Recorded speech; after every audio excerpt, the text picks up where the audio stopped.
नाशी पापाचे डोंगर। ऐशा संतप्ते हो जाती घडी साधूची संगती। ऐशा संतप्ते हो जाती घडी साधूची संगती। पूर्ण कृपा भगवंताची, पूर्ण कृपा भगवंताची। गोरा कुंभार मागे हेची। ऐशा संतप्ते हो जाते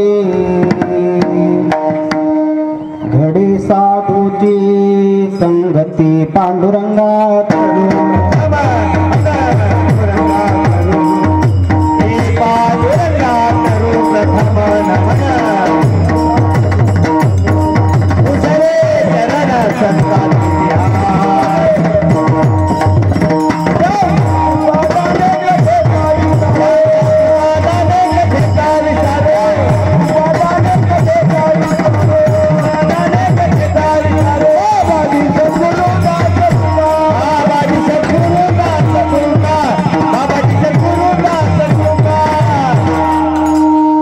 पांडुरंगा करू प्रथम नमन दुसरे चरण संताची। त्यांच्या कृपादाने कथेचा विस्तार बाबाजी सद्गुरु दासपुता।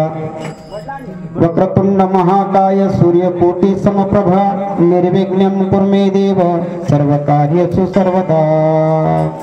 महायोग पितेत भीमरथ्य वरं पुंडरिकाय दातुं मुनीन्द्रः समागत्य तिष्ठन्तमानन्दकन्दं परब्रह्मलिंगं भाग भजे पांडुरंगं। श्री हृदया फुले चौफाळुनिया भले वरी बैसो पाऊले श्री गुरूंचे ते नमस्कार आता। ओम नमो ज्ञानेश्वराय, ओम नमो ज्ञानेश्वराय।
ज्ञानेश्वरा करुणाकरा दयाळा तुमचा अनुग्रह लादो लोकापन झालो चराचर। मी कळा कुसरी काहीच नेने बोलतो वचने अति भाविका। एका जनार्दनी तुमचा दास त्याची आस पुरवावी। मस्तक माझा पायावरी, मस्तक माझा पायावरी, या वारकरी संतांच्या, या वारकरी संतांच्या,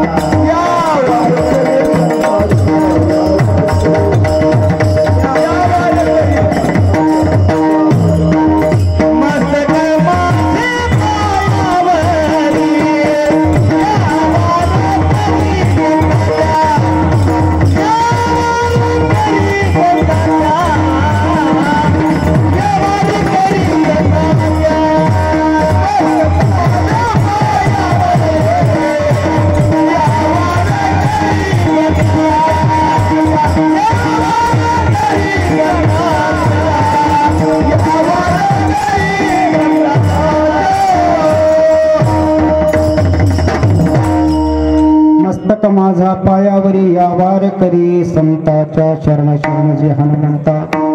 तुम्हालो रामदूता काय भक्ती जात्या वाटा मजदा वाजा सुभता।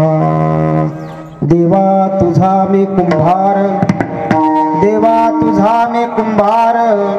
नाशी पापाचे डोंगर ऐशा संतप्त हो क्या जाती घडे साधूची संगती. प्रस्तुत प्राप्त स्थळी प्राप्त प्रसंगी सेवेसाठी निवडलेला अभंग वैराग्याचे महामेरू संत श्रेष्ठ गोरोबा काका यांचा 3 चरणाचा अभंग आहे. अभंग 3 चरणाचा आहे.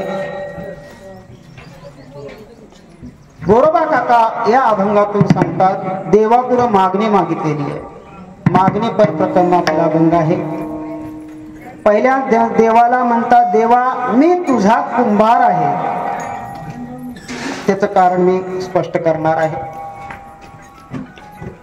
आणि मागणी पहिली अशी आहे नाशी पापांचे डोंगर पापाचे नाही पापांचे डोंगर नाशी पापांचे डोंगर. दुसरी मागणी अशी आहे ऐशा संतप्ते हो जाती जे पापानं बरबटून गेलेले आहेत पाप ताप त्रिविध तापानं जे बरबटून गेलेले आहेत अशा संतप्त जे जीव आहे त्यांना देवा मी तुझा कुंभार आहे त्यांना वर घडे साधूची संगती. कोणाला जे संतप्त झालेले त्रिविध तापानं संतप्त झालेले त्या जीवाला साधूची संगती घडावी. पुन्हा गोरोबा काका म्हणतात पूर्ण कृपा भगवंताची तुझी कृपा मला पूर्ण आहे. मला माझ्यासाठी काही नको माझ्यासाठी काय तुझी पूर्ण कृपा माझ्यावर आहे. गोरा कुंभार मागे हेची परत एकदा म्हणतात कुंभार या शब्दाचा भक्त या उद्देशाने या ठिकाणी कुंभार सांगितलं. कुंभार म्हणलं की भक्त. एकतर एवढ्या संतांमधून कुंभार म्हणलं की पटकन ओळखावा आणि वैराग्याचा महामेरू भक्त म्हणलं की पटकन ओळखावा. भगवंताला म्हणतात पूर्ण कृपा भगवंताची. गोरा कुंभार मागे हेची काय मागे ऐशा संतप्त हो जाते घडे साधूची संगती विठाला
कुंभार नाशी पापांचे डोंगर ऐशा संतप्ते हो जाते घडे साधूची संगती.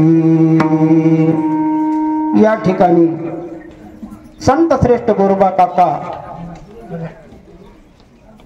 यांचा अभंग सेवेकरता निवडलेला आहे. काका या अभंगातून मागणी मागतात देवापुढे.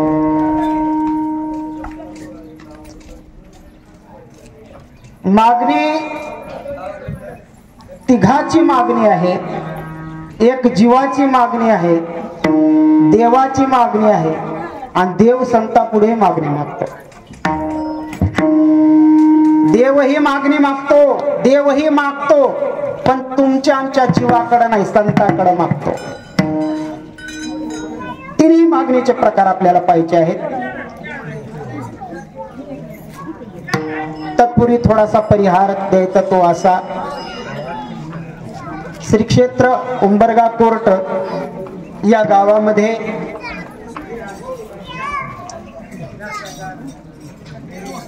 वैराग्य महामेरू गोरोबा काका यांची 708वी जयंती पुण्यतिथी आहे. आज खूप मोठा तेरला समाधी सोहळा आहे आणि तेरचे वारकरी भरपूर आहेत. महिन्याची वारी देवाची बघा, शुद्ध वारी भगवंताची आणि वद्य वारी संतांची. काकाचे भक्त भरपूर आहेत आपल्या क्षेत्रातून जाणारे. आज त्या ठिकाणी संत मंदिराचा असा मोठा गजर चालू आहे तेरमध्ये. नवे नवे गाव आज काकाची पुण्यतिथी साजरी होते. पुण्यतिथी हे संताची असते. मग तुमचं आमचं काय असतंय बघा, देवाची जयंती, संताची पुण्यतिथी आणि तुमच्या आमच्या जीवाचं श्राद्ध. विठ्ठल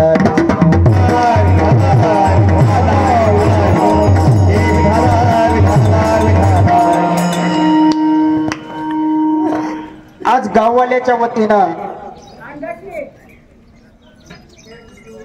मला निरोप आला. योगेश दत्तात्रय गोरगिळे, काय बघा, पुत्र देवी ऐसा गुंडा ज्याचा तिही लोकी झेंडा. आज आजोबाच्या नावानं गाव जेवण आहे. रुक्माजी मलकन्ना गोरगिळे यांच्यातर्फे आज गोरोबा काकाच्या पुण्यतिथी निमित्त आज भंडारा आहे. आज वयाचा विचार जर करायला पाहायला गेलं तर हा मुलगा 25च्या आतमधला आहे. आणि बघा, कुटुंब सगळं एकत्र येऊन कसं एकदम चांगल्या मार्गदर्शनाने एकदम व्यवस्थित कार्य पार पाडायला. 25 वर्षाचे आजकालचे जर मुलं पाहिले तर परमार्थाकडे तरी येणं नाहीच नाही, टाळ घेणं नाहीतच नाही. भंडारा कधी करते विचार करायची गोष्ट आहे. काय तुम्ही गावाल्याचं काय कृपा झाली त्याच्यावर माहिती नाही, काय त्याची बुद्धी झाली. मला म्हणला, मामा आपल्याला काकाच्या निमित्त भंडारा करायचा आहे. मी म्हणलं, बाबा आमंत्रण जयंती असते, उत्सव असते. नाही म्हणले, गावामध्ये एकदा करायचं आहे. तुकोबराय जसं म्हणतात, तुका म्हणे सत्य कर्माभावे साय घातली भय नरकाला. परमार्थाला पोषक वातावरण असलं तर त्याला सहाय्य करावं, पण मोडतं कधी घालू, मोडतं घालू नये. म्हणून मी लवकरच होकार दिला त्याला आणि करू म्हणलं. ठीक आहे, गाववाल्याच्या वतीने जर यायचं असेल तर करू, 1 तासभराचं चिंतन करू आणि त्या निमित्तानं महाप्रसाद करू, असं आलेलं निमंत्रण. तसं पाहायला गेलं तर जेवण भाऊ ही माझी सासरवाडी आहे. आणि सासरवाडी असल्यामुळं ही शेवटी सांगायचं असते, आता नसते. हा, शेवटी असते, आता नसते. त्यामुळं सगळे माझ्या परिचयात आहेत. आपण सगळेजण मिळून संतांची सेवा करू. विठ्ठला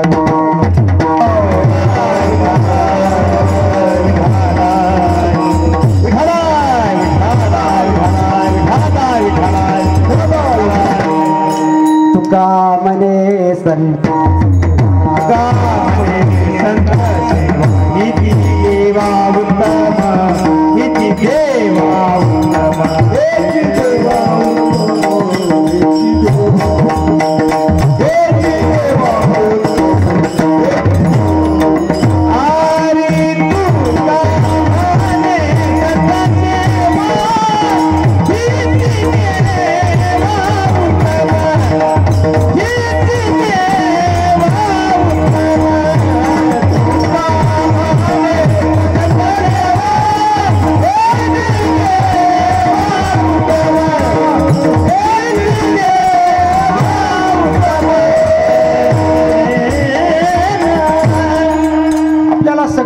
संतांची सेवा करायची आहे. ज्येष्ठ श्रेष्ठ गोरोबा काका आहेत, त्यांचा अधिकार पाहायला गेला तर एवढा मोठा अधिकार आहे की संत परीक्षक आहेत ते. एका प्रसंगातून तसं ते निवडून पडलेलं आहे.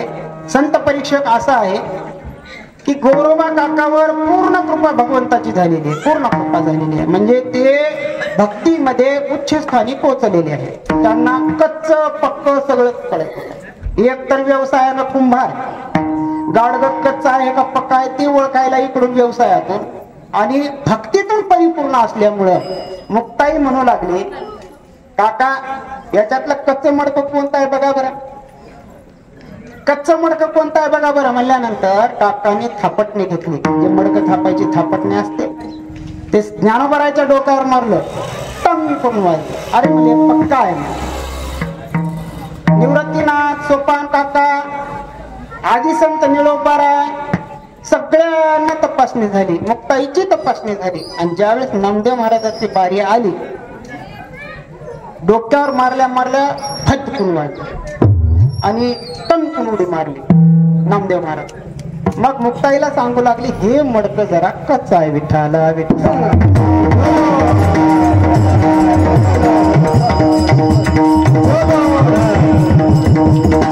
तिळ भरे नाम्या भाजला नाही, तिळ भर नाम्या भाजला नाही, तिळ भर नाम्या भाजला नाही. आरी कोरा मने कोरा राहील गे बाई, तिळ भरी नाम्या भाजला नाही, तिळ भर नाम्या भाजला नाही. कोरा मने कोरा राहील गे बाई, तिळ भर नाम्या भाजला नाही, तिळ भर नाम्या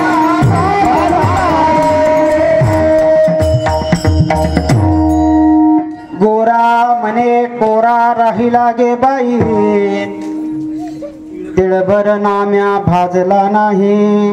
नामदेव महाराज ते म्हणले, मी एवढे लढवाळ भक्त आहे, दररोज भगवंताला जीव घालतो, एवढी माझी पराकोटीची भक्ती आहे, मी कोरा राहिलो असं कसं आहे. म्हणून धडधड धडधड पांडुरंगाच्या दरबारामध्ये गेले आणि म्हणे लागले, देवा खरं सांग बरं, मी तुला ओळखत नाही का, मी पक्का नाही का. मग काकाने मला कसं कच्चं ठरवलं, सगळ्या संत मंडळीनं मला कसं कच्चं ठरवलं. ते म्हणजे भगवंत म्हणले, नामदेवा खरं सांगू का, अरे फक्त तुला माझी देव म्हणून ओळख आहे. काय देवाला तू मी म्हणून तू ओळखतोस देवा, तुला चराचरामध्ये जे भगवंत व्यापलेला आहे ती कुठं दिसत. खरी भक्ती ती आहे. मंदिरातला देव कळणं हे महत्वाचं नाही, पण माझ्यामध्ये देव आहे हे कळणं त्याला भक्ती म्हणतात. विठ्ठला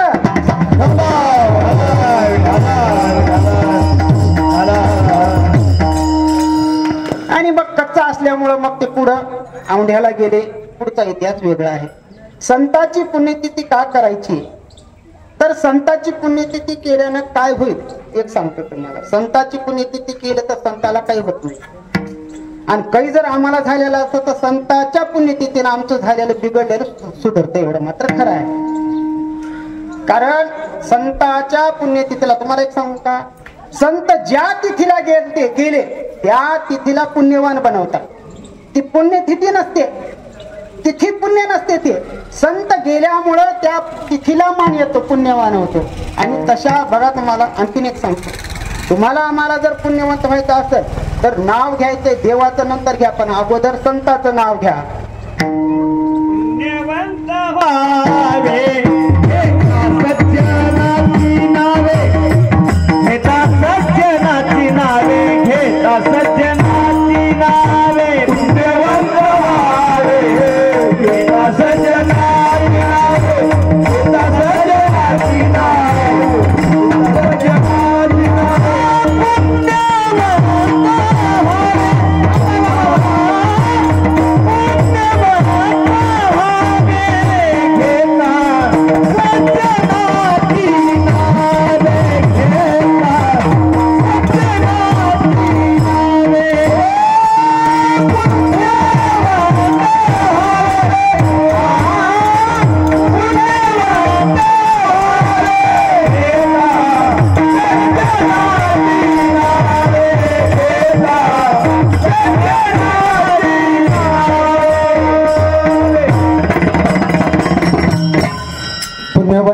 नावे घेता सज्जनांची नावे निघे माझी वाचा तुटे महालाभ फुकासाठी. आपल्याला जर फुकट लाभ जर बनवायचा असेल पुण्यवंत व्हायचं असेल तर सज्जनाचे नाव घ्यायचं संताचं नाव घ्यायचं. कारण त्याची माझे हित करी ते सकळ आणि जेणे हा गोपाळ कृपा करी. गोपाळाची कृपा नंतर आहे पण अगोदर संताची कृपा महत्वाची आहे. तुम्हाला आम्हाला अगोदर संत कळाले पाहिजे. देव कळायला तर फारच लांब आहे. आम्हाला संतच कळाले नाही तर देव कधी कळायला असा. विठाला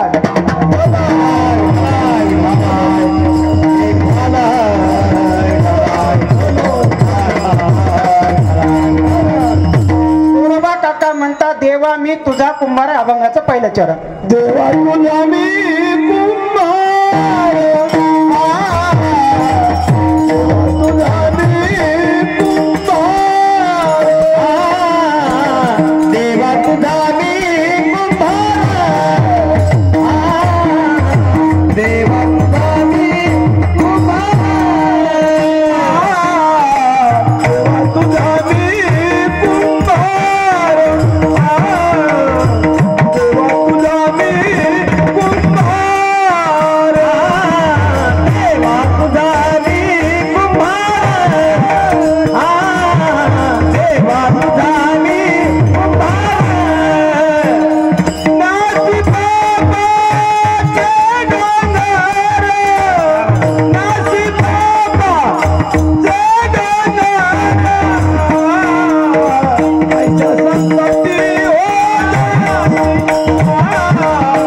आईच्या संतती हो नाची बाबाची डोंगर, नाची बाबाचे डोंगर, आईच्या संतती हो आईच्या संतती हो.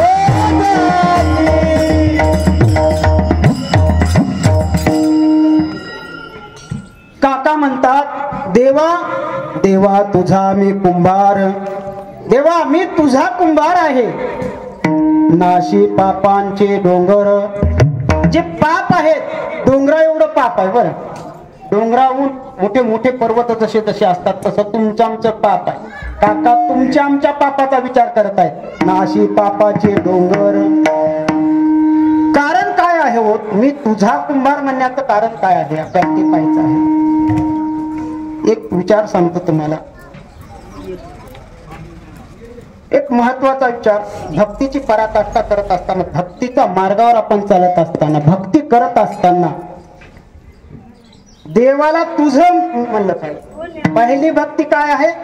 देव माझा मी देवाचा. पहिली भक्ती आहे मी देव माझा मी देवाचा. देव माझा माझा माझा देव माझा माझा माझा देव माझा मी देवाचा. देव माझा माझा माझा देव माझा माझा माझा देव माझा मी देवाचा. देव माझा माझा माझा देव माझा माझा माझा देव माझा मी देवाचा. देव माझा माझा माझा देव माझा माझा माझा देव माझा मी देवाचा. हीच माझी सत्यवाचा, हीच माझी सत्यवाचा, हीच माझी सत्यवाचा, हीच माझी सत्यवाचा. अरे देव माझा माझा माझा देव माझा माझा माझा देव माझा मी देवाचा. देव माझा माझा माझा देव माझा माझा माझा देव माझा मी देवाचा. देव माझा देव माझा मी देवाचा. देव माझा माझा माझा देव माझा मी देवाचा.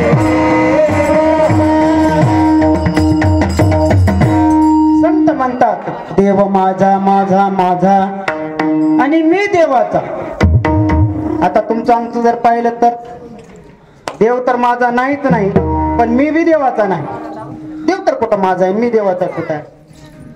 माझे कोण आहेत. माझी बायको आहे माझे लेकर आहेत, माझे पोरं बाळ आहेत, माझं कुटुंब आहे, माझे नातलग आहेत, माझे मित्र आहेत, आपतेष्ट आहे, हे सगळे माझे आहेत आणि मी कुटुंबाचा मी.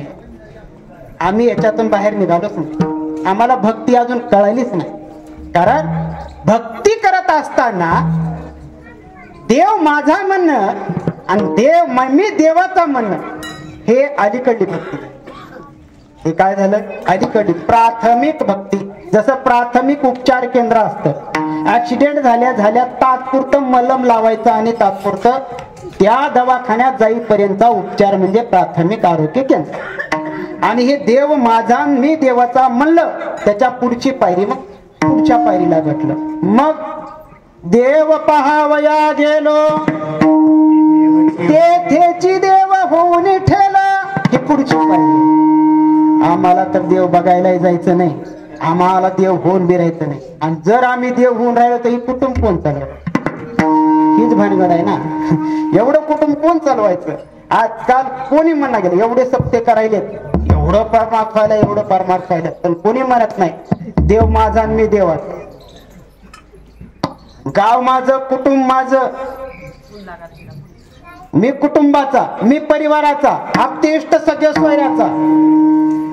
पण कोणी म्हणत नाही मी देवाचा आणि देव माझा. म्हणायले का मग साहेब? म्हणत नाही.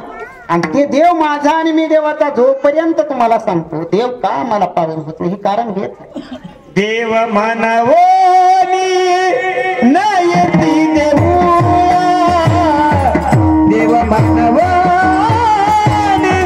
नयती देऊळा, संसार वेगळा तरी का तोहे,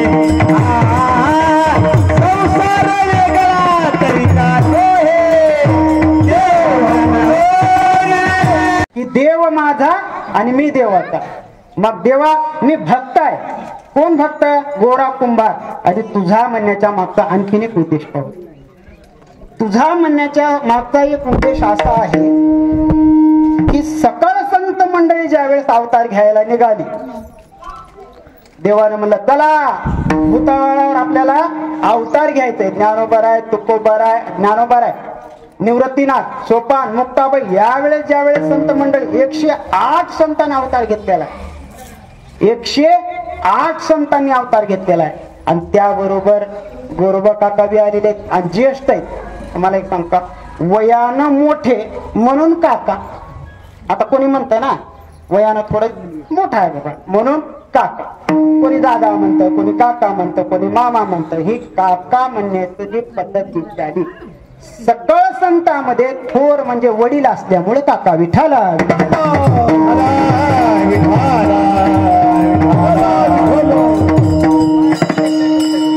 कुंभार म्हणण्याचा आणखीन एक आहे. कुंभार का म्हणतात बघा, आणखीन एक विषय आहे. असा विषय आहे की ज्या ज्या जातीमध्ये संत जन्मले त्या त्या संताचा त्या जातीचा उल्लेख संतांनी केले. तुकाराम महाराज म्हणतात, तुका म्हणे आम्ही जातीचे कुणबट, आम्ही कुणबट या जातीमध्ये जन्मलो तेव्हा कुणबट. आणि जर समजा सोनार जर म्हणत असतील तर देवा तुझा मी सोनार, देवा तुझा मी सोनार, देवा तुझा मी सोनार, देवा तुझा मी सोनार, देवा तुझा मी सोनार, सोनार,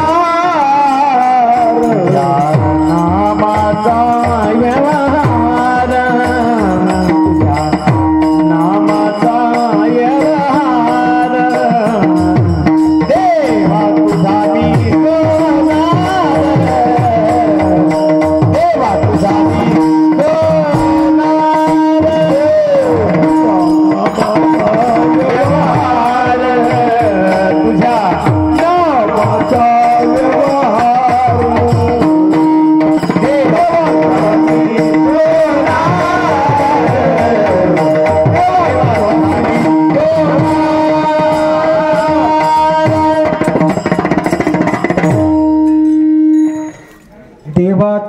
मी सोनार तुझ्या नामाचा व्यवहार देवा तुझा मी सोनार नरहरी सोनार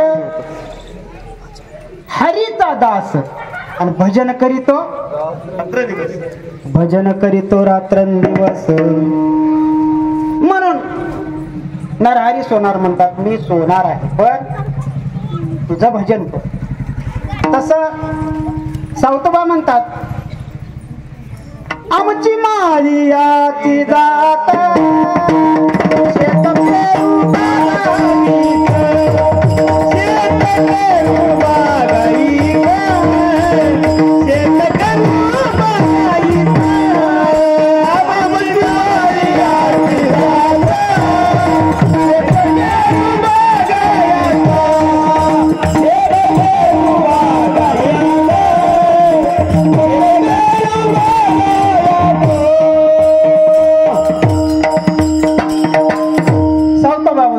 आमची माळियाची जात शेत लावू बागायत आम्ही शेत पेरू पण तुझा नामाचा व्यवहार काम करीत करीत संत सेना महाराज म्हणतात आम्ही वारीक वारीक आम्ही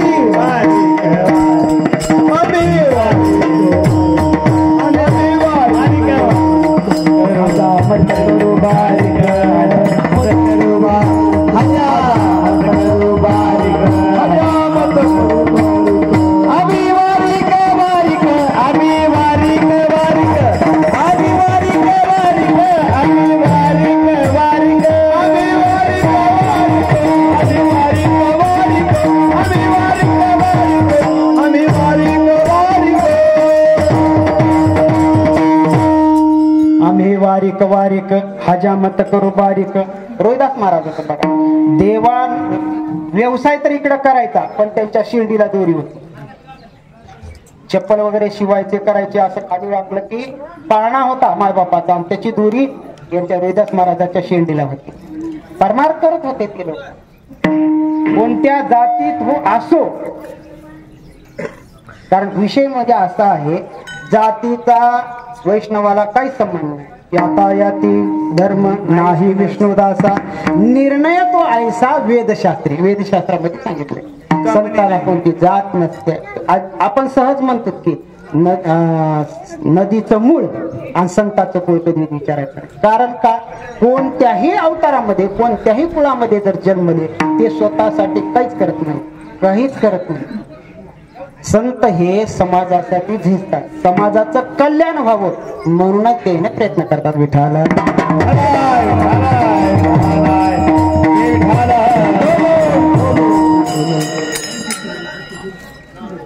तसंच गोरबा काका म्हणतात देवा तुझा आम्ही कुंभार 2 पार्ट पाहिले अजून एक पार्ट का आणखीन म्हणतात मी तुझा का म्हणतात आणखीन एक पार्ट पाहिजे आपल्याला आणि बरोबर 12:15 गुलाल करायचा आणि 12:30 समाप्ती करायची आपल्याला तेवढ्या वेळामध्ये सांगायचं विठाला विठाला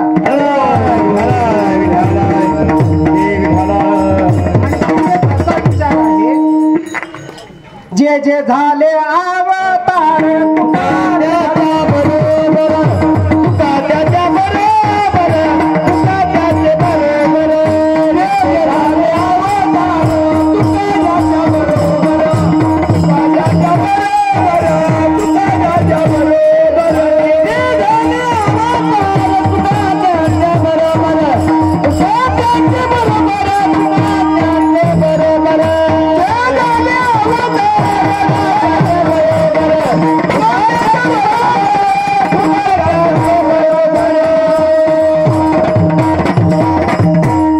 जे जे झाले अवतार तुका त्याचे बरोबर म्हणजे भगवंतानं अवतार घेतला भक्त लगेच अवतार घेतला तुकाराम महाराजाचा पहिला अवतार भक्त प्रल्हाद दुसऱ्या अवतारामध्ये अंगद तिसऱ्या अवतारामध्ये विठ्ठला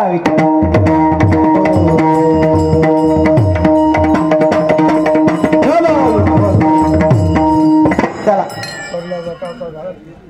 प्रल्हादाचा अवतार झाला अंगदाचा अवतार झाला कृष्णाबरोबर कोण होत उद्धव आणि कलियुगामध्ये 2 अवतार आहेत नामदेव महाराज आणि तुकाराम महाराज आता आपल्याला गोरोबा काका कोणत्या कोणत्या अवतारामध्ये कोण कोण होते पाहायचंय ना. हा, त्या कुळापासून बघा. यमधर्म म्हणजे गोरोबा काका. गोरोबा काका देवाच्या मंत्रिमंडळात, देवाच्या मंत्रिमंडळामध्ये यमधर्म जे आहे ते गोरोबा काका. असं झालं का आले अवताराला, देवाच्या बरोबर का आले त्याची तुम्हाला थोडीशी कथा सांगतो. मांडव्य ऋषी, मांडव्य ऋषी तपस्वी महाराज, साधू तपस्वी, मोठा साधू.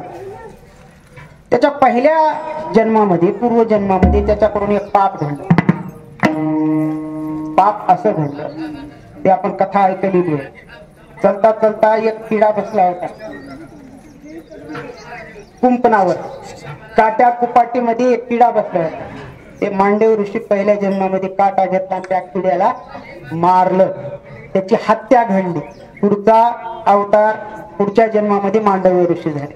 मांडव्य ऋषी ज्यावेळेस होते त्यावेळेस एका आपल्या आपल्या कुटियामध्ये चिंतन करत होते, सतत नामचिंतनामध्ये राहत होते. नामचिंतन करत असताना तिथे एक घटना घडली, एक अदृष्ट झालं. त्याच्यात काय झालं घटना, त्या राज्यामध्ये चोरी झाली आणि चोरानं काय केलं, जे द्रव्य आणलं होतं ते असं पाहिले मांडव्य ऋषीच्या कुटियामध्ये टाकून दिले आणि पळून गेले. मांडव्य ऋषीच्या कुटियामध्ये सोनं चांदी हिरे मोती जवाहर जे काही असेल ते टाकलं आणि ते निघून गेले. गेल्याच्या नंतर हे तपस्वी होते, तपामध्ये बसले होते, त्यांना वेळच मिळाला नाही बाबा हे ठेवायला सांगायला, ते तसंच ठेवले आणि गेलेले. मग चोराचा शोध घेत घेत राजदूत आले.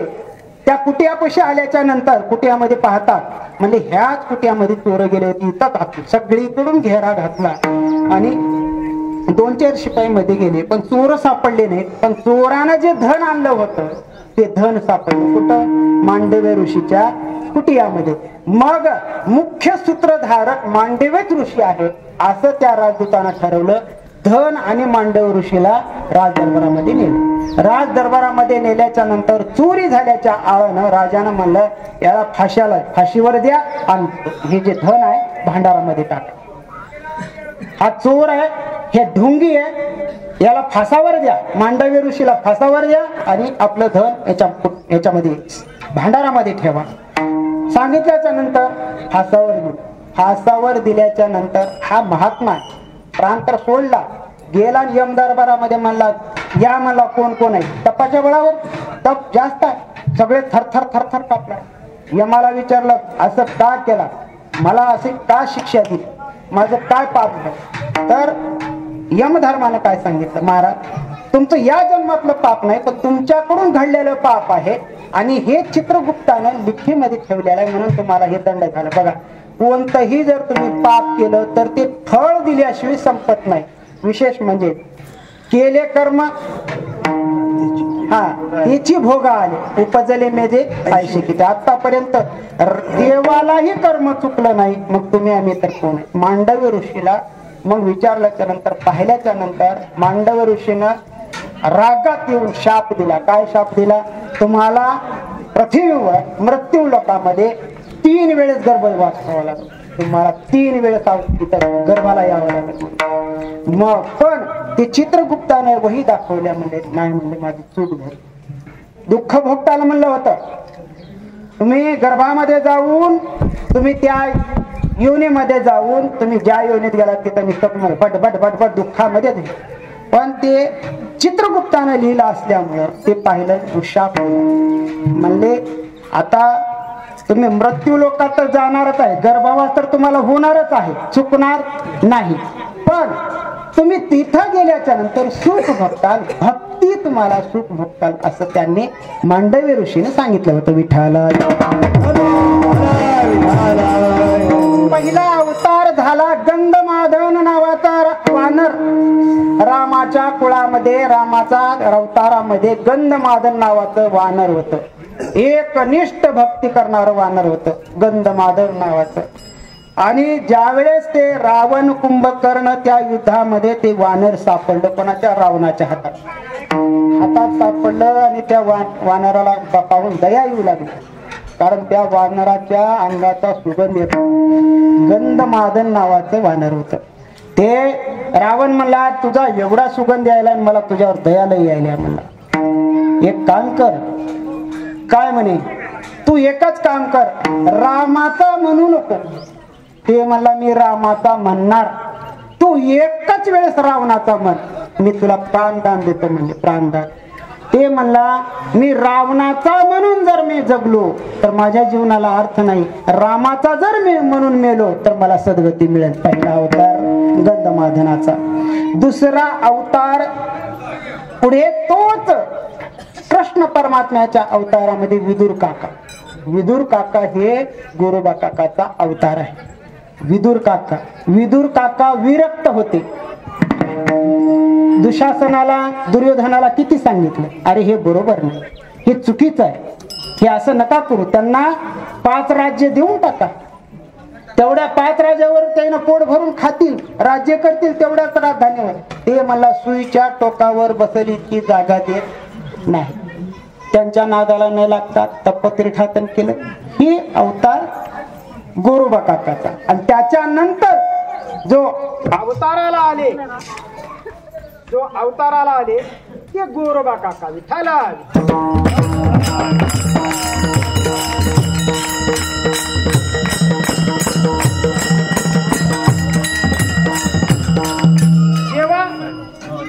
जेव्हा जे अवतार झालेत ना, मी तुझ्या बरोबर यमधर्म मीच आहे, गंधमादन मीच आहे, विदुर काका मीच आहे, आणि आता गोरोबा काका आहे. म्हणून देवा तुझ्या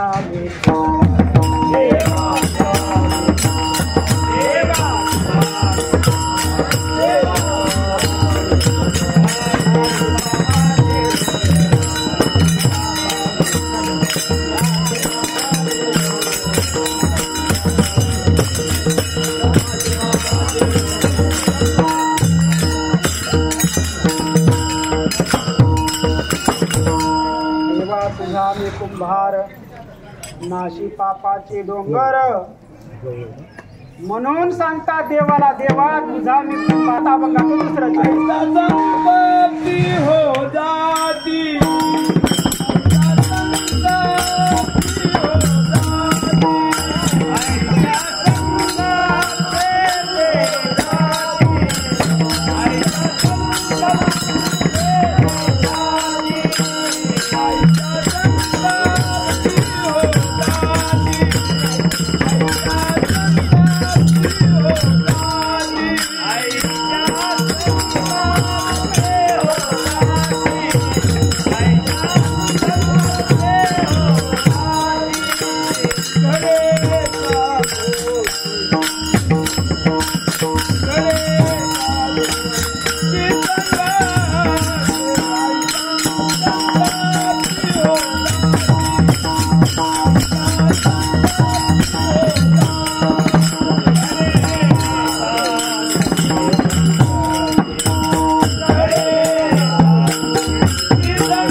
संतप्ते हो जाती घडे साधूची संगती.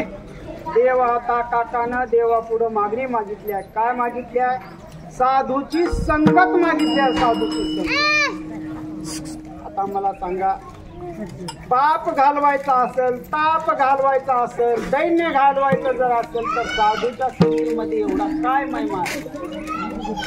काय महिमा आहे? बर, साधूची भेट झाल्यानंतर ताप दैन्य पाप दैन्य ताप उठा उठी जाते का? महत्वाचं संत आमचा ताप पाप घालतात का?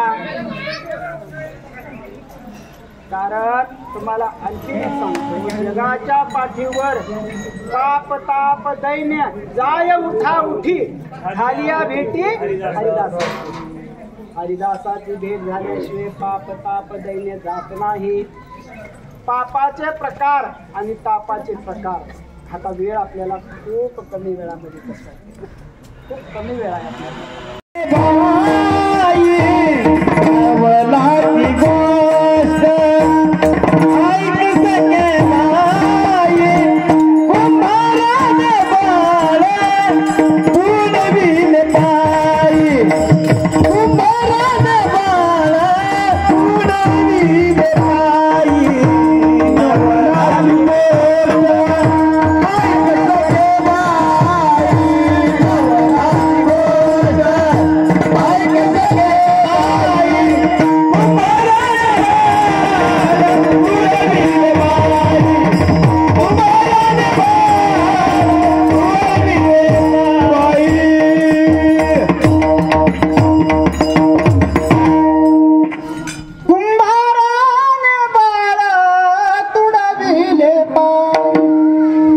बाळाकडे पाहिलं की अगोदर ते बाळ तुडवलेला फोटो आमच्या समोर येतो. तेच गोरा कुंभार. कुठले आहेत ते? तेर ढोकी. तेर गावामध्ये गोरोबा काका अवताराला आलेले आहेत, संत आहेत. बर, काय इतिहास आहे त्यांचा? गोरोबा काका लहानपणापासून देवाचं भजन करत होते. वयाच्या 12व्या वर्षापर्यंत तेरणा नदीवर जावं, उगाच तिथं बसावर भजन करावं, तेरणा नदी. आणि भजन करत असताना गोरक्षनाथ, कानिफनाथ, गहिनीनाथ तिथून जात असताना त्यांना गोरोबा काका दिसले. मग तिघांनी सांगितलं, गोरक्षनाथाला सांगितलं, तुम्ही याला उपदेश द्या, आम्ही तो करतो. म्हणजे गोरक्षनाथांनी ज्याला उपदेश केलेला आहे, ज्याला शिष्य करून घेतलेले, गोरक्षनाथ किती वैराग्यवंत, त्याचा शिष्य हे गोरा कुंभार. किती गुरुसाठी, गुरुला वडे आवडतात म्हणून गावामध्ये मागायला गेल्यानंतर ज्या बाईनं वडे दिली नाही गोरक्षनाथाला, अरे म्हणली, काय म्हणली त्या बाईनं, तू वडे खातोस, गुरुचं नाव सांगतोस आणि वडे मागा येतोस. एकदा तुला दिले होते ना? एकदा दिले होते, पण माझ्या गुरुला खूप वडे आवडतात, आवडले, त्यांनी मला परत पाठवले. त्याचं नाव घेऊन तूच खातोस, तूच खातोस, तूच खातोस. ते म्हणले माय नाही. मग त्याच्या मोबदल्यात काहीतरी दे, वडा तुला देते. हा, तू त्याच्या मोबदल्यात तुला काहीतरी द्यावं लागेल. ते म्हणले माझ्याकडं काही नाही, झोळी आहे, झोळी ठेवून घे, वडा दे. ते म्हणजे झोळी ठेवून येऊन काय करू? ते गोरक्षनाथ म्हणले, या शरीरावरचा कोणता अवयव तुला पाहिजे का? ते म्हणले, बाप्पा तुझी डोळे लय सुंदर दिसायले, रे डोळा पाहिजे का? लगेच गोरक्षनाथाने डोळा काढला आणि डोळाच्या बाईच्या. ते म्हणले, मी तुला सहजच म्हणले, सहज तुला म्हणले, पण तू डोळा काढून माझ्या हातावर ठेवशील एवढं तुझ्यात वैराग्य आहे, मला माहिती नव्हतं. आणि ते वडे गुरुला दिले, ते गोरक्षनाथ आणि त्यांचा शिष्य गोरोबा काका. विठाला विठाला. गोरोबा काका मोठे झाले, संतीसोबत लग्न झालं. लग्न झाल्यानंतर 12व्या वर्षी काकाला लेकरू झाले. सगळ्या संत मंडळीमध्ये थोर संत आणि ज्येष्ठ संत म्हणजे तर गोरोबा काका. लग्न झाल्याच्या नंतर विठ्ठलाचे नामस्मरे वेळोवेळा, नेत्री वाहे जळा सद्गदित. एक प्रसंग असा आहे, विठ्ठल विठ्ठल विठ्ठल विठ्ठल भजनच करायचे. काम करत असले तरी कामामध्ये काम, काही म्हणा राम राम, जाईल भवश्रम सुख होईल सर्वदा. माय बसल्या बसल्या काही जरी करत असलं, कथेला येत्यात बायानं उगव वाती वळीत बसतात आणि घरचं बोलत बसतात. आता मग कथेलाच कशाला येतात तेच काही कळलं नाही, अजून काही कळालं नाही मला. ते शास्त्रच काय त्यांचं अजून कळालं नाही. पण कथेमध्ये या विठ्ठल विठ्ठल म्हणलं की विठ्ठल विठ्ठल भजन करा. तुम्हाला सांगतो, जशी जशी टाळी वाजली तसे तसे पाप निघून जातात. नामाच्या चिंतने 12 वाटा पळती विघ्ने, 12 वाटा पळती. म्हणून कीर्तनात आल्यानंतर विठ्ठला म्हणलं की भजन करायचं, टाळी वाजून भजन करायचं. विठ्ठला.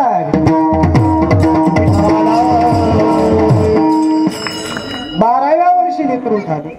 एक प्रसंग असा आहे की पाण्याचा तुटवडा त्या गावामध्ये, पाणी लांबून आणायचं होतं. पाणी संपलं म्हणून लेकरू खेळत असताना आता घरी सांभाळायला कोणीच नाही. पण घरधनी होता, गोरोबा काका होते. म्हणले, संती म्हणले, लक्ष असू द्यावे बाळावरी, गोरोबाची कांता पाणी अशी जाता, पुत्र आला पाहता खेळत असे. त्या लेकरा पुढे भावली ठेवली, तिने गेली. लक्ष असू द्या काका, लक्ष असू द्या. ते भजनामध्ये हो हो म्हणले, गेली. मग ते बाळ त्या भावलीपाशी, बघा निष्पाप बाळ असतं, त्याला काहीच कळत नाही. म्हणून लघवी केलं तरी ते सारवतं, शी केलं तरी सारवतं, नव्हे नव्हे चुलीमध्ये हात घालतं, त्याला काहीच कळत नसतं. अजून काही बाळाला काहीच कळत नाही. एवढे मोठे झाले, मोठे मोठे बाळ झाले तरी अजून काहीच कळत नाही. विठ्ठला.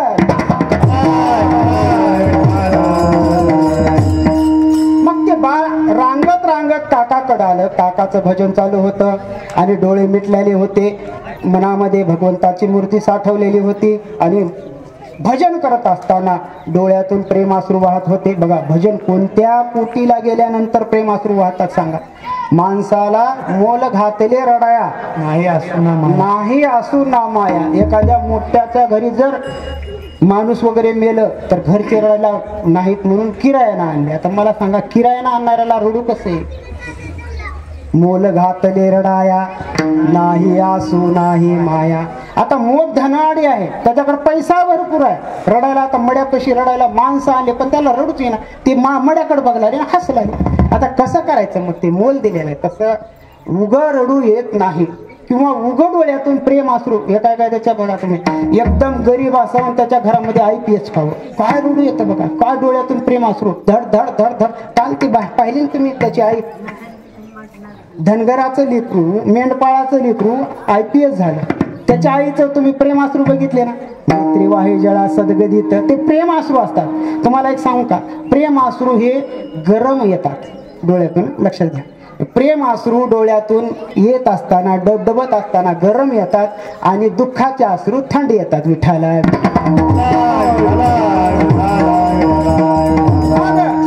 बाळ खेळत खेळत आल्याच्या नंतर काकाच्या पायाला धरलं बाळाने, तरी नाही चित्त येत. गोरा नाही भानावरी,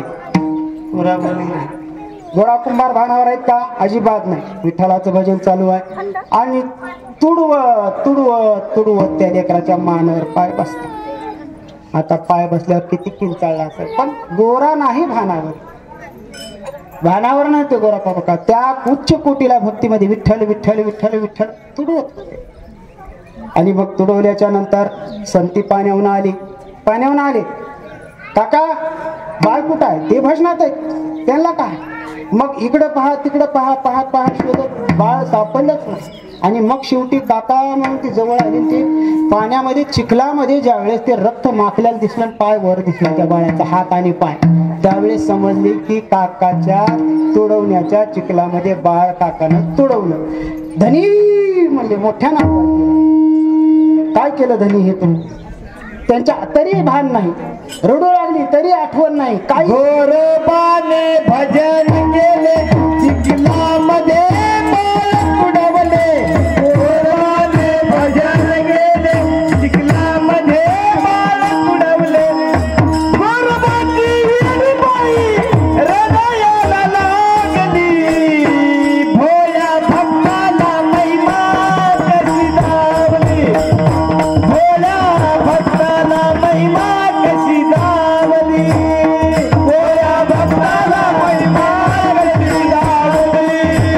भोळ्या भक्ताला महिमा कशी दावली.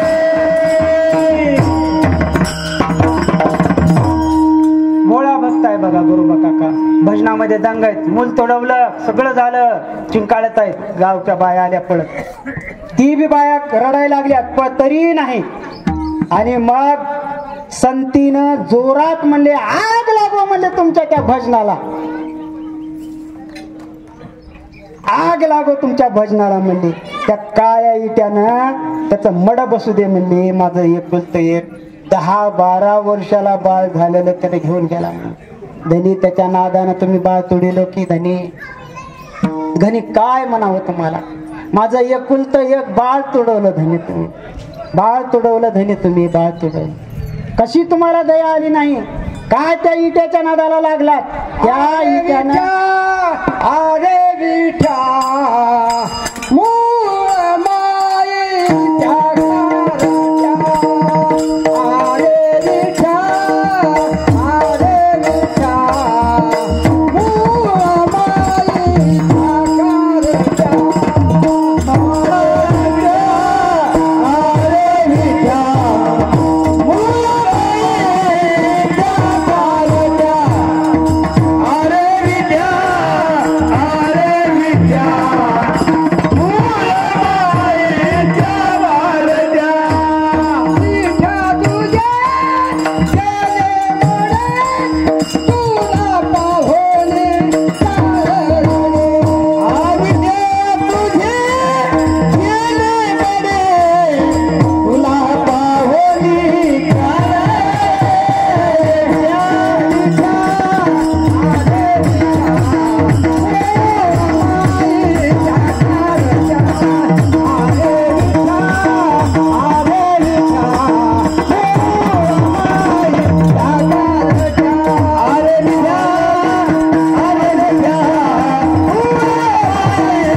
बेट्या तुझी रडकी झाली जन्म साहेब कोणाच्या शिवाय जनाबाईच्या शिवाय हा त्याची घोंगडी घेऊन गेला उशीर झाला म्हणून आणि तिला सुळावर द्यायला निघाल त्यानं म्हणलं एकदा तोंड पाहू द्या त्या काळाचं म्हणले तिला शिव्या दिल्या तिथं अधिकारी पुरुष अधिकारी होते पण संताला त्यांना जोपर्यंत काही म्हणत होती संती तोपर्यंत देहावर नव्हते भानावर नव्हते पण पांडुरंग परमात्म्याला विठोबाला शिव्या दिल्या काका होशमध्ये आले म्हणले माझ्या देवाला शिव्या देतेस का म्हणून काठी घेऊन अंगावर जाणार म्हणजे तुम्हाला मला जर बोट लावताल मला जर हात लावताल तर तुम्हाला विठोबाची शपथ आहे म्हणून संतेने तोपर्यंत माहिती नाही काकाला काय घडलं आणि काय नाही मग ते शपथ थांबले स्तब्ध थांबले आणि नंतर काकेत बाळ गेलं रडत बसले विठ्ठला विठ्ठला काय झालं पुढा प्रसंग असा झाला मग हात गेले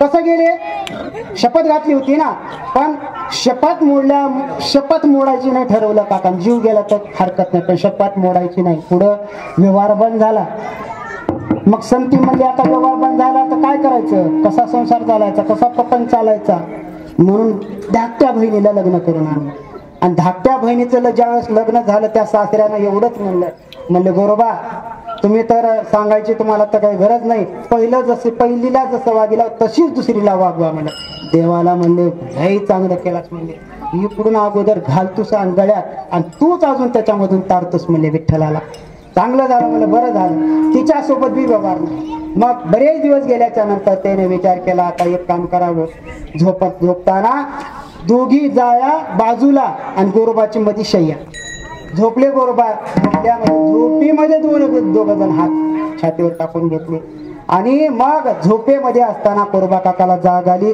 ते म्हणले माझ्या हाताने अपराध केला याला शिक्षा झाली पाहिजे धारदार शस्त्र घेतलं काकाने त्या हातावर मारून घेतलं म्हणे बोट तोडून घेतलं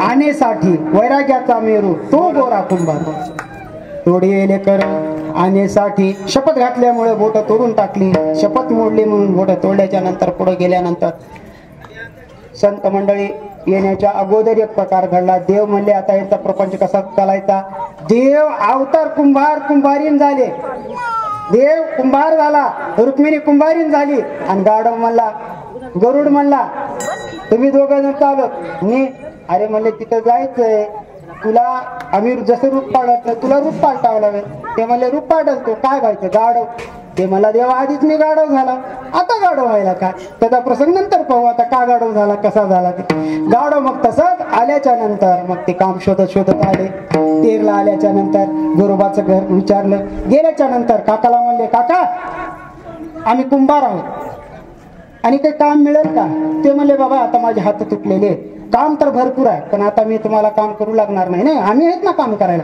ती वाट्यावर राहिली म्हणजे जसं आपण बोलू तर असते का नाही त्याचा वाटा घाटी वाट्यावर राहिल्यानंतर काकाची भरभराटी कधीपर्यंत राहिले 6 महिने राहिले देव काकापाशी देव 6 महिने राहिले जसं एकनाथ महाराजाच्या घरी 36 वर्ष राहिले तसे गोरोबा काकाच्या घरी 6 महिने देव राहिले आणि अचानक एका दिवशी पंढरीची वारी आली आषाढी वारीच्या नंतर तोपर्यंत संत मंडळी सगळे आले संत मंडळी आल्या देव तिथून गायब झाले संत घरी आले म्हणजे देव इथं होता म्हणजे मग काकाला सोबत घेऊन गेले वाळवंटामध्ये कीर्तन झालं नामदेव कीर्तन नामदेवाच्या कीर्तनामध्ये नामदेवानं सांगितलं गोरोबा काका हात वर करा ते थोडं लाजले आता छोटा हात कसा करा म्हणले वर मग भजन करत असताना काकाला हात फुटले आणि हात फुटल्याच्या नंतर नामदेव कीर्तने चमत्कार झाला विठ्ठलाने बाळ कुंभाराशी दिला.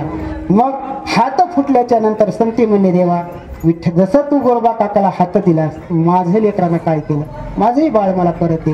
तिथेही परत दिलं. आणि त्याच्यानंतर काय झालं तुम्हाला सांगतो. त्याच्यानंतर रुक्मिणी आणि पांडुरंगाने सांगितले तुम्ही जी शपथ घेतली होती ती आता तुम्ही शपथ सोडावी. तुम्ही आता सुखानं संसार करावा, संसार सुखाना करावा. दोघांनी सांगितल्यानंतर मग ते गोरबाची तिथं शपथ सोडलेली आहे. सोडावी लागते, तोडावी लागत नाही, सोडावी लागते. म्हणून शपथ घ्यायचं पूर्ण होत असलं तर शपथ घ्यायची, मध्येच तोडायचं नाही. जीव गेल्याप्रमाणे आहे ते. त्यांच्या देवाच्या आधारानं शपथ सोडली आणि मग तिथून गोरोबा काका आपल्या संसाराला लागले. ज्ञानेश्वर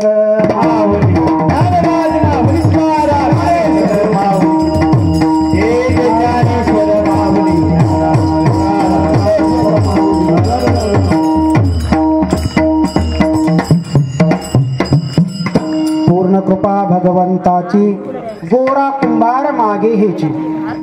कीर्तन संपलेला आहे. आयोजक मंडळीला खूप खूप धन्यवाद. गावकरी मंडळीला, पोलीस पाटील, सरपंच, उपसरपंच, पोलीस पाटील, गावचे प्रतिष्ठित नागरिक सगळ्यांना समस्त मिळून हा सोहळा केला. खूप आनंदाची गोष्ट आहे. संतांची पुण्यतिथी व्हावी, जसा देवाचा उत्सव असतो तसा स्वतःचा उत्सव व्हावा आणि तुमचं आमचं श्राद्ध असतं. म्हणून सगळ्याला या ठिकाणी धन्यवाद. या कीर्तनाला लाभलेले महाराष्ट्रात प्रख्यात असणारे बघा मूर्ती लहान कीर्ती महान आमचे शिवानंद महाराज तळेगावकर पकवाजामध्ये खरंच आज महाराष्ट्रामध्ये नाव गाजवले. तसेच आमचे जयवंत महाराज गायनाचार्य जयवंत महाराज शिंदगीकर, आज बाळू महाराज गिरगावकर, आपले इंदुरीकर, त्यांच्या याच्यामध्ये प्रमाण आपल्या भागामध्ये एकमेव पाठांतरातला जास्त असणारा गाथा सगळ्यात जास्त पाठांतर असणारे आमचे जयवंत महाराज कदम शिंदगीकर आणि लेंडेवाडीकर महाराज तसे लेंडेगावकर ते आम्हाला खूप छान साथ दिली. आमचे गावकरी भजनी मंडळ तसेच मुडकीचे पाटील भजनी मंडळ आणि आपण सगळेजण या ठिकाणी आलात. धन्यवाद. सगळेजण मिळून आपण देवाची सेवा केली, संतांची सेवा केली. शेवटची चाल म्हणायच्या का विठ्ठल जय